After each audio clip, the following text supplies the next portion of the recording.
I'm Caitlin Bachland with the Great Plains Institute, and we facilitate this initiative called Drive Electric Minnesota, which is a partnership across the state of Minnesota. A ton of EV champions are involved in it, and so this resource library is part of what we do. It's part of Drive Electric Minnesota. So just a little bit more about Drive Electric Minnesota for those that are unfamiliar with us. So we do a lot of different things, primarily focused on education and outreach, but then we also do a lot of policy advocacy at the Capitol, just working to increase supportive policy for electric vehicles in the state. We also do research and analysis, and we convene quarterly member meetings. And if you're not already involved in Drive Electric Minnesota and would like to be, it is a membership-based organization. So we always welcome new members. And if that's something that you'd like to explore for your organization, you can reach out to me at my email, and we'll provide that after the meeting today. And then a little bit about the resource before we get into the actual walkthrough. So this is a product of the Drive Electric Minnesota Communications and Outreach Committee, which just started, I think in 2020, although we have been doing several communications and outreach just generally as Drive Electric Minnesota. But this is a new committee that is really focused on communications and outreach. And right now, that committee includes members from electric utilities, nonprofits, and industry groups. And if that's also something you're interested in, please reach out to me, because it is a fairly small group, but we are always looking for more feedback and more input. And so with this resource, the overall goal for us was really to help increase EV education and awareness across Minnesota. And this is just one way that we wanted to do that, kind of bringing all of the resources together in one place. So right now, what we've done is, as I said, kind of bringing all the resources together in one place. We've been starting to categorize resources according to audiences and the locations that they serve. And we also wanted this database to be something that you could easily filter. So let's say you're looking for information for a particular audience. You want to know all of the resources out there that could help meet that need. This database will allow you to do that. That being said, we are very much in its infancy, so we don't have all of the resources in the database yet. And that's partially why we wanted to have this meeting today, so that you all can become familiar with what this database is and help us build it so that we can incorporate more resources that maybe even us aren't even aware of. So once we get all of the resources into this database, we're aiming to identify any gaps that there might be across the state, and then start to develop resources that meet those gaps and really help to just further electric vehicle education in the state. So you might be wondering, like, how might I use this thing? Which that will hopefully become a little bit more clear after you see it today. But we just wanted to present you with some potential options of how you might use this database for yourselves. So the first thing is, you might want to use it to find and share resources that are applicable to audiences that you're communicating with. Same thing to find resources applicable to geographies that you're working in. So let's say you are a metro-based organization, but you want to find resources that are more applicable to rural Minnesota. This tool can help you do that. The third one here is you can find out how specific groups, like let's say electric utilities, are educating about EVs, because you'll be able to see all of their resources in one place. And then lastly, obviously just answering questions that your members or followers or constituents might have about electric vehicles. And I'm sure there's more. Those are just a few of the uses that we've thought through, but you can certainly use this tool to your advantage. And so now I'm going to transition things over to my colleague, Rebecca. Rebecca, you can give just a brief introduction about yourself, and then you can share your screen and we'll do the walkthrough. Perfect. Thank you, Caitlin. My name is Rebecca Heisel, and I am the Minnesota Green Corps member serving with GPI. So today I'm here to help you with this walkthrough. I'm going to just share my screen really quickly.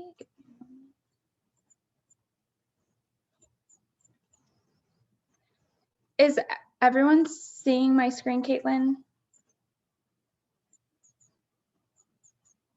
Yes, okay. I was muted, but yes. Perfect, because this doesn't really work if you can't see my screen. So this is the database that we've been talking about. It's basically just a big spreadsheet that allows you to filter it in lots of different ways. So before you can really start using it, however, we're going to go over some terminology so that we're just all on the same page and know what we're talking about. So in the rows of the spreadsheet here, these rows are the individual resources, and Airtable refers to the rows as records. So if you ever hear me say a record, I just think row or resource. They also have the columns of the spreadsheet are called fields. So I'll go over each of these different fields that we have in the database in a bit, but I just wanted to highlight up here, these are where all the organizational tools that we're talking about today are in the view bar. And we also have the search bar over in the right-hand corner. So the different fields that we have, there are 12 of them. The first one is the name, and the name is just the title of the resource. The second field is owner, and the owner is just who developed the resource. So here you can see that Dakota Electric Association developed or provided this resource. The description field is just a brief description of what you would expect to find in the resource. The attachment field, not every record will have an attachment, but if they do, it's just a PDF of associated information that goes with the resource. So it could be a pamphlet or a one-pager, and you would be able to find and view that here. I'll scroll over a little bit. We have the category field, which it's kind of hard to describe. It's what category does this resource fall under? It's easier to look if you see the example. So is it a map? Is it EV education or a utility EV program? Is it a toolkit or a media guide? The next field is the resource audience. So who is the primary audience for this resource? Which groups would find it helpful are listed here. So there's a whole slew of different audiences that we already have in. So prospective EV owners, current EV owners, businesses for fleets, businesses that are fleet geared, businesses that are for profit. Location type is what type of setting would this resource be geared towards? Is it the workplace or is it residential? The next field is geography served. So this is when Caitlin is talking about, is it urban or is it rural?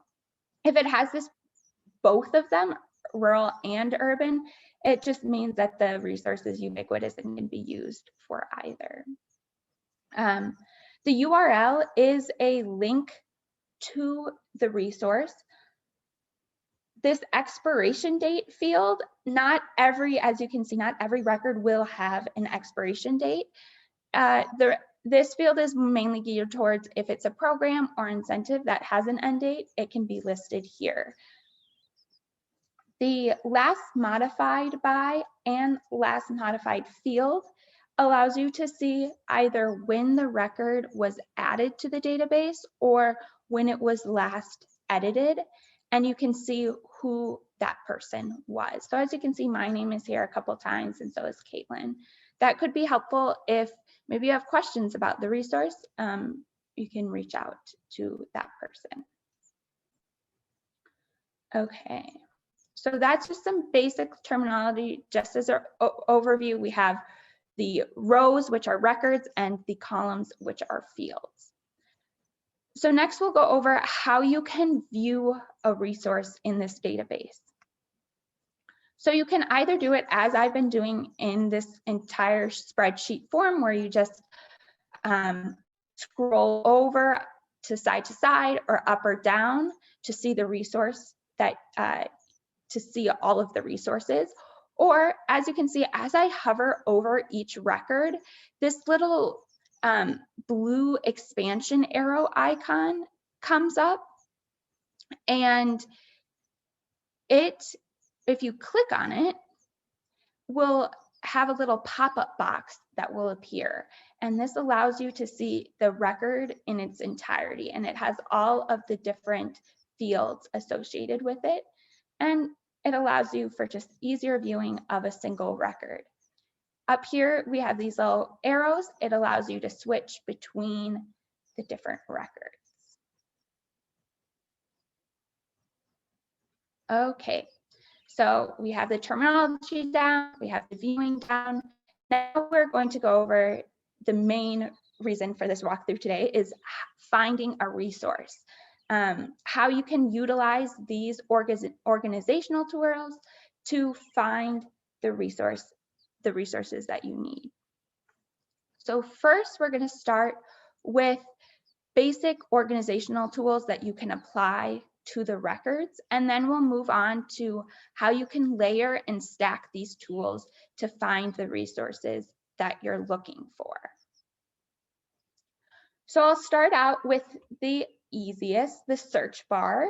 I'm sure all of us know how to use a search bar, but this is really helpful if you already know the resource that you're looking for. So for example, if I've used this database before and previously had found a resource that was put out by MnDOT, and now I'm back and I want to find it again, I can just type in MnDOT, and the search bar will search the entire database and find the associated records. So the ones that have found are, as you can see, highlighted in this bright yellow. So I'm going to clear that out. So that's the search function. And now we'll move on to the this view bar. And I'm going to be working from left to right, going through these different organizational tools.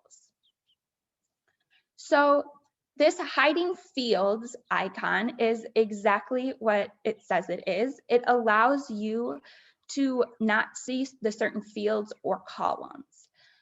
For me, this is really helpful because sometimes this database could seem a little cluttered if you're only wanting to see certain aspects of the record.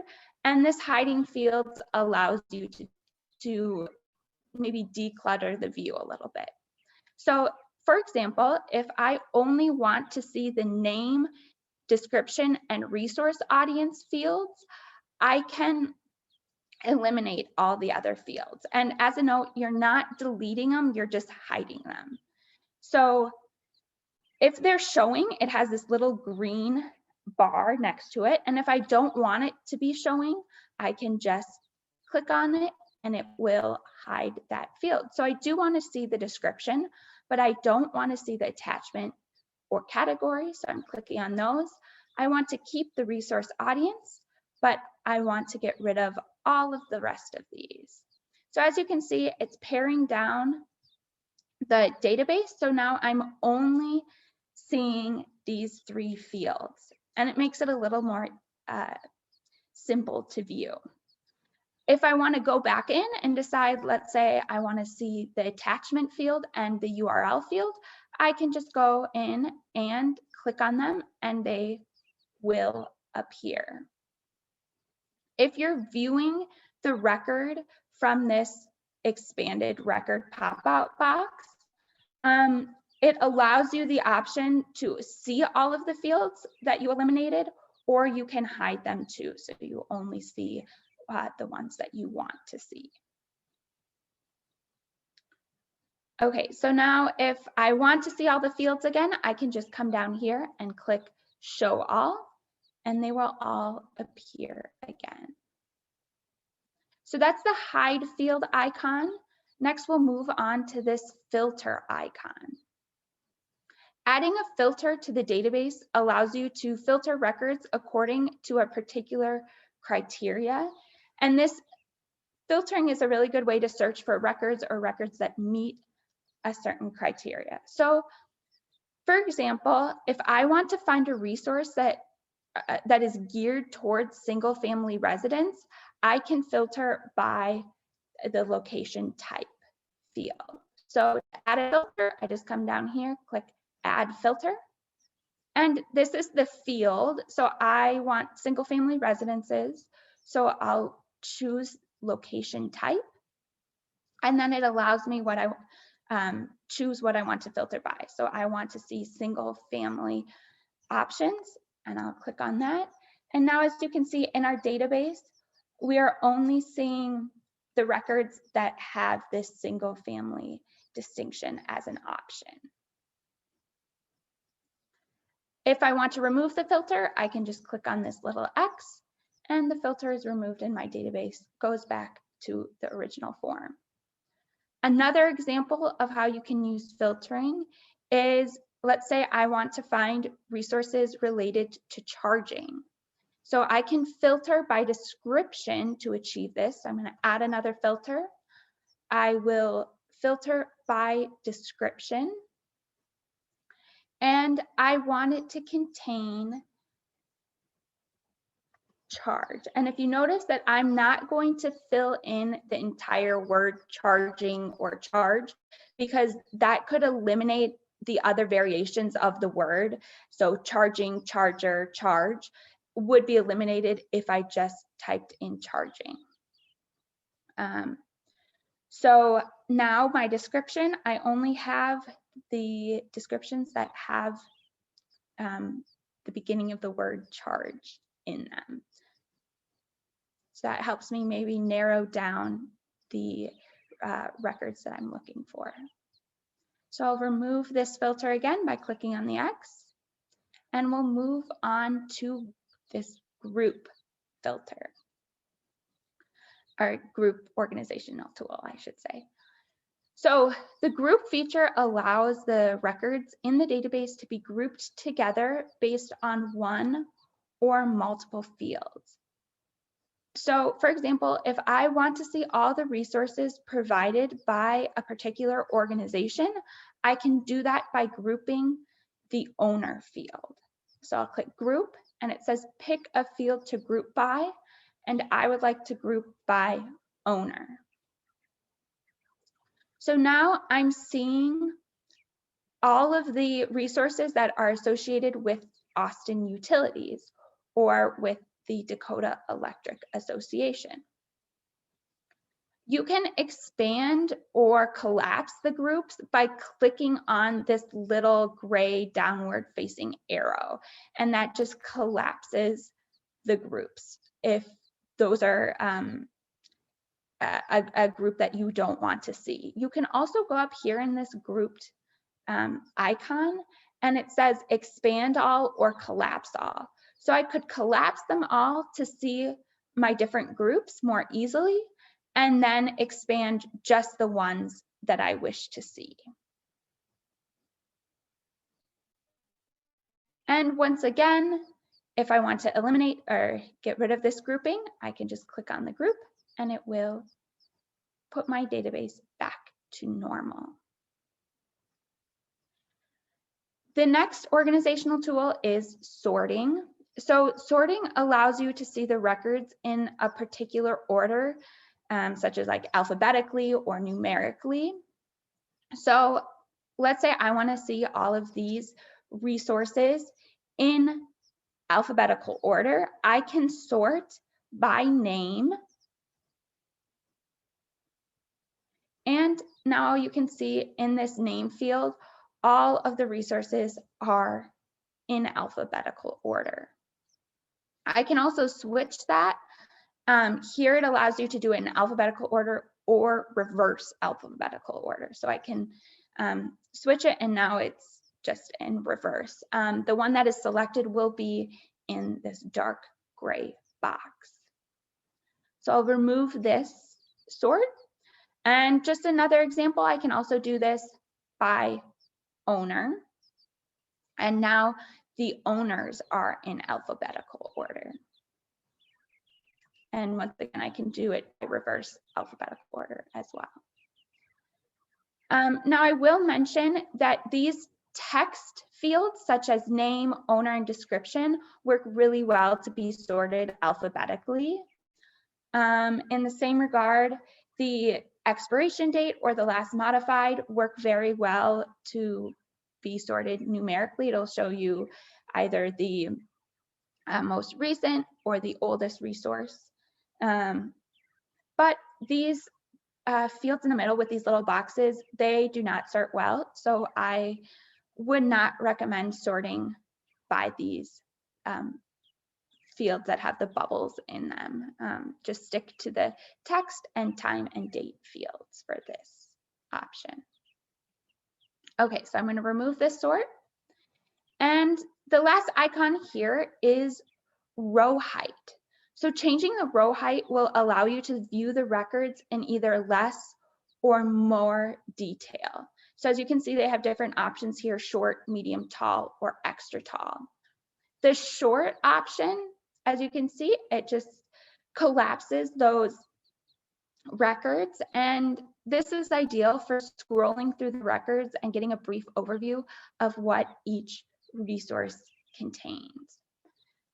The extra tall or the tall row heights are better suited for viewing the complete details of each record. Okay, so that was a quick overview of like kind of the basic ways to use the organizational tools and use Airtable. I just did want to open it up really quick if anyone had any clarifying questions to ask before we move on to how we can do a little bit more complex organizational methods. So does anyone have any questions real quick before we move on?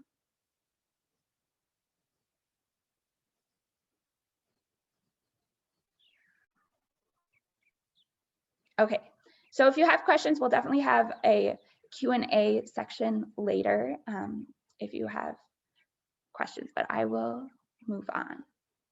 So before I move into this next section, I do want to note that these organizational tools can help you narrow down potential resources that could help you find what you're searching for. But it's up to you to determine if these resources actually fit your needs.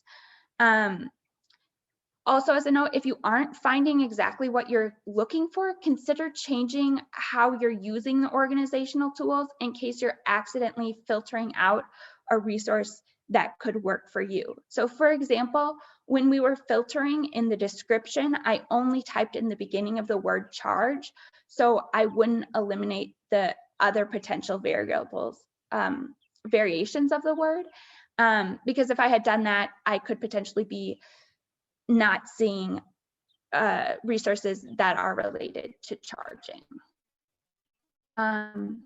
Okay, also the intent of the next few examples is mainly to show you how you can layer the tools, and maybe the content isn't exactly perfect, but it's more about the different ways that you can layer. So just keep that in mind.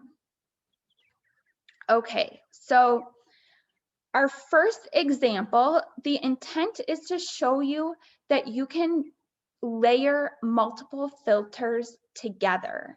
It also works for grouping and sorting, but in the interest of time, I'm just going to show you how it works in the filter icon. So in this example, I want to find a resource that could help current or prospective EV owners who live in urban areas find places to charge. So this can be accomplished by applying 3 separate filters. So the first filter that I would add is the resource audience, because is filtering the resource audience field because I want to have this resource geared towards current and prospective EV owners.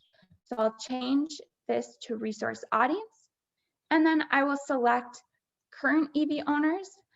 And you can also select more than one. So I'll select this prospective EV owners as well. Now I can add a second filter on by clicking Add Filter. And for this one, I had said that I want it to be focused on the urban area. So I will filter by geography served. And it will give me the option between rural and urban. I'll select urban. And finally, I said that I wanted it to be a resource that could help people find ways to charge. So this could be in the category section. That sounds to me like it could be a map. So I'll click category and click map. So now I have these 3 filters on, and it brought me down to these 2 resources that fit that criteria that I was filtering for. And this is where my little disclaimer came into place. It gives me 2 options, but now it's up to me to decide, like, hey, maybe PlugShare is the better option for what I'm looking for. So that is an example of how I can filter the 3-layer, or add multiple filters by just continuing to add this add filter. As I mentioned before, you can do that same type of layering with the grouping and the sorting. So I'm going to remove all 3 of these layers, and I will move on to section 2, or example 2.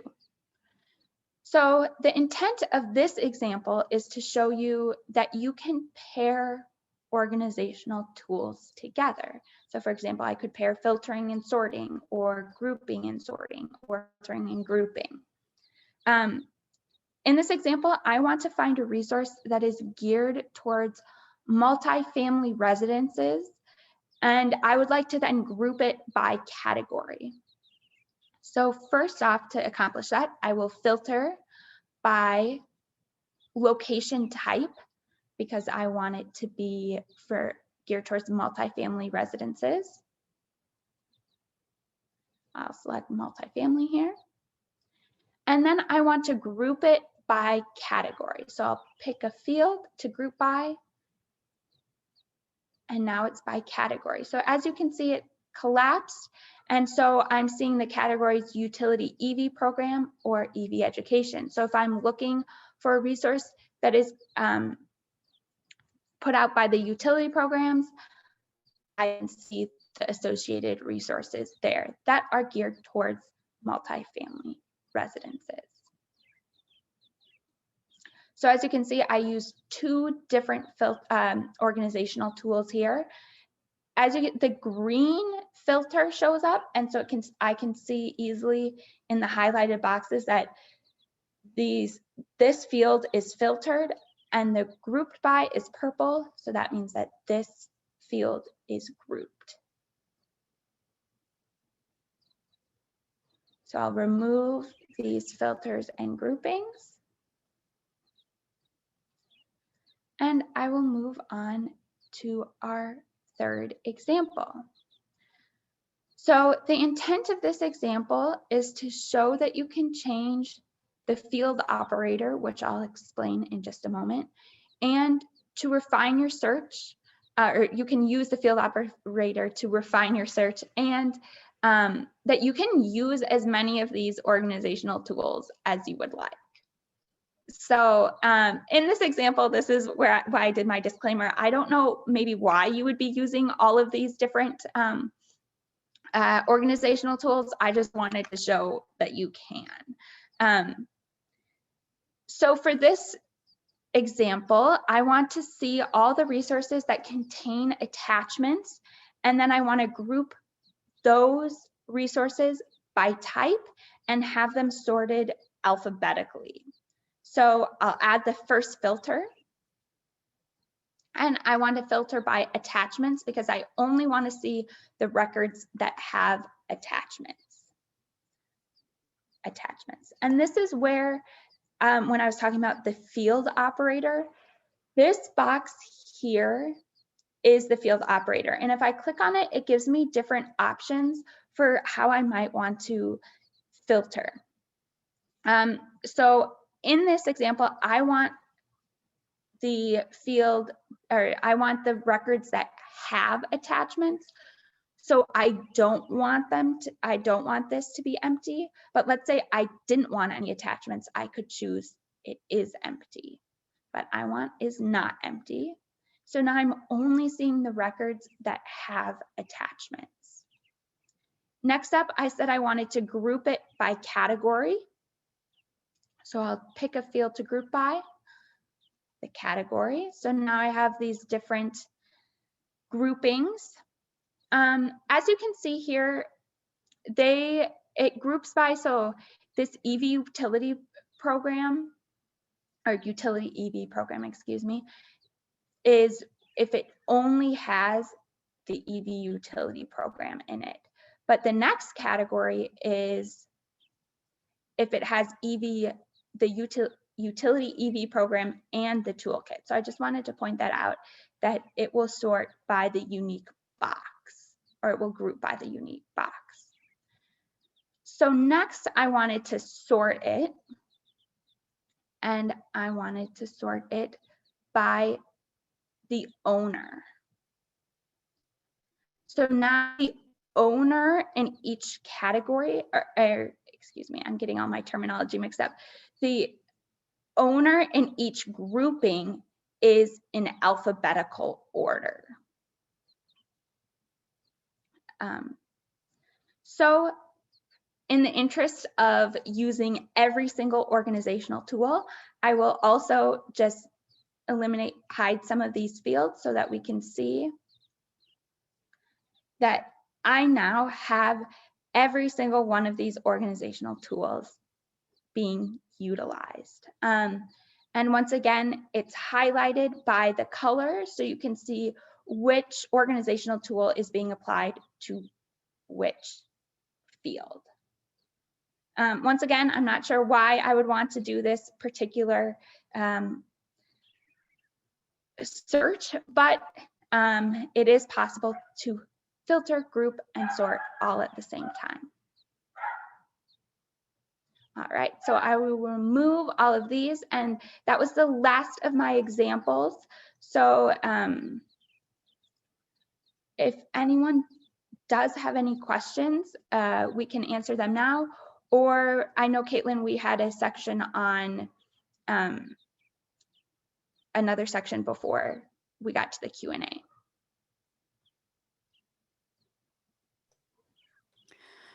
I think we can go ahead and move to the Q&A. I was just typing out a response to Tony's question, but he asked, you know, if someone wants to borrow language or information from any of these resources to use elsewhere, if they should work with that owner for permission.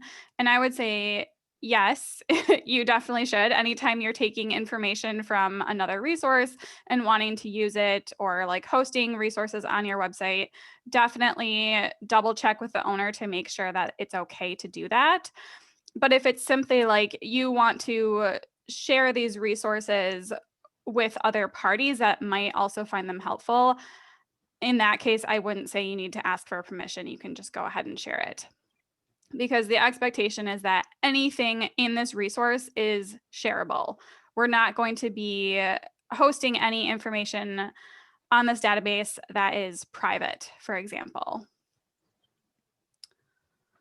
Yes, I will note that you can, so let's say I have a filter on here. I'm just going to do something really quick. So only the ones that have attachments again. If I wanted to share these specific resources with someone, you can click on these 3 dots here, and it allows you to download a CSV. So then you could email these specific resources to someone if you were wanting to share them easily.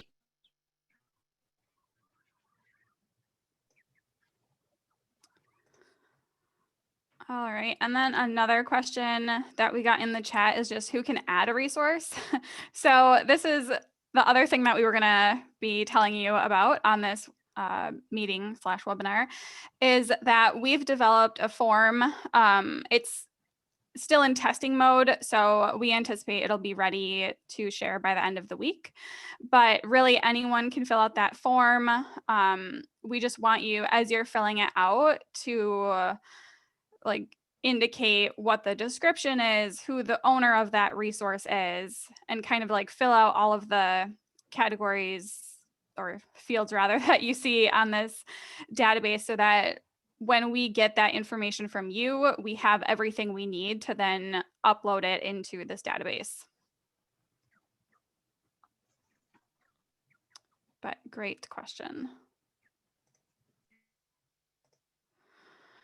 Any other questions, or does anyone want to see any more examples? Do you have a particular use case in mind that you want Rebecca to walk through?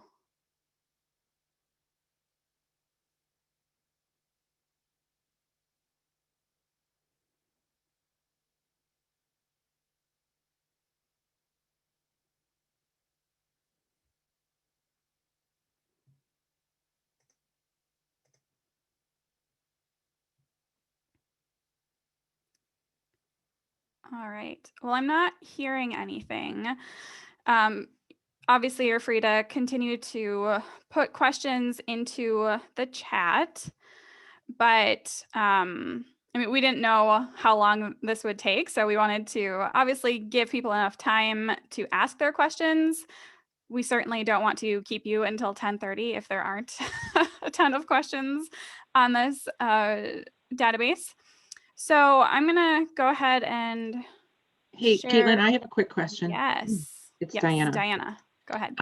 So, you know, are we kind of including in this like blogs and stories? So if somebody wanted to look for a story about a particular topic, is that something that we can find in here? So like mapping out specific blog posts for Yeah, each. about it. If somebody's looking for information or a story about a particular topic, whether it's multifamily or utilities or, whatever it might be, they're looking for more, story kind of thing. Is there, because obviously Drive Electric and other sites have a number of those, and I'm just curious if that is something, and it doesn't have to be, I just was curious. Yeah, I guess I'm not entirely sure. Certainly open to it, but I guess my feeling right now is that if we were to enter each blog on every website, the tool might become quickly unwieldy and not very helpful. And so I guess what I would recommend doing instead is checking out the list of owners that we have on that database, going to their website and like using their search function if you're looking for a particular story, for example. I can be persuaded otherwise, but I'm thinking in terms of like all of the stories we have on Drive Electric Minnesota and trying to catalog all of those. I'm not entirely sure if that would be very helpful for people beyond what like Google, for example, can already do. Right. Thank you. I appreciate that.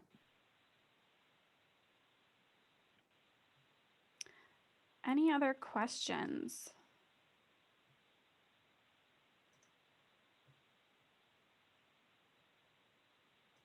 All right. Well, I just wanted to provide some next steps. So if you're not familiar with Drive Electric Minnesota, obviously go to our website and learn more.